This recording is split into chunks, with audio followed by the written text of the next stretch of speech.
Okay, problem 8. So the first step is I need to bring everything to the left. I need to get it in standard form.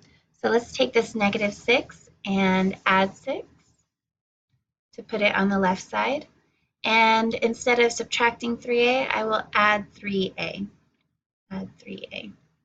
So now there's nothing left over on the right side. It's equal to 0. And let's try to organize this in standard form, which makes the a squared first. So 2a squared. Next should be the a term, that's plus 3a, and then plus 6.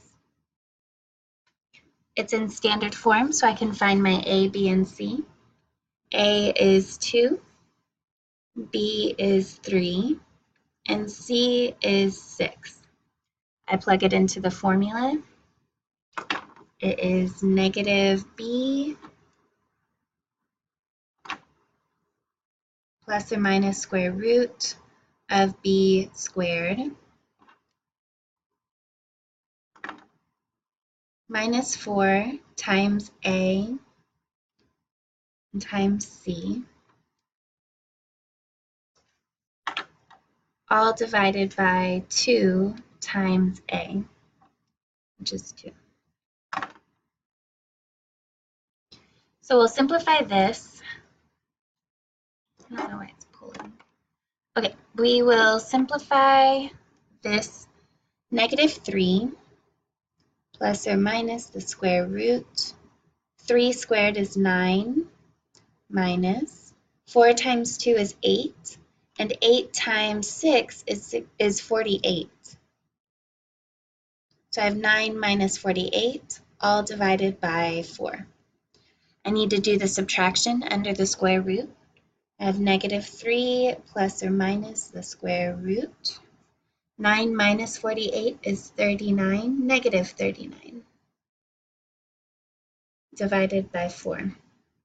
So I did this video to show you what do you do with this negative under the square root. This shouldn't exist. It's an impossible situation. That makes this an imaginary number. And if you think back to when we did complex numbers last semester, when you see a negative under a square root, you write it as an imaginary number. It was the square root of -1 is I. So I'm going to, instead of writing negative here, I will write I on the outside. Plus or minus I. We write this I because of this negative here. And then square root of 39 divided by 4. Now this is as simplified as it gets. If if the square root of 39 did simplify to a whole number, we would keep going. But 39 cannot be simplified down, so we stop here. This is 2 answers. It's -3. Move this down. -3 plus I square root of 39 divided by 4, and -3 minus I square root 39 divided by 4. Usually the easier way to write it is like this. But those are my 2 solutions.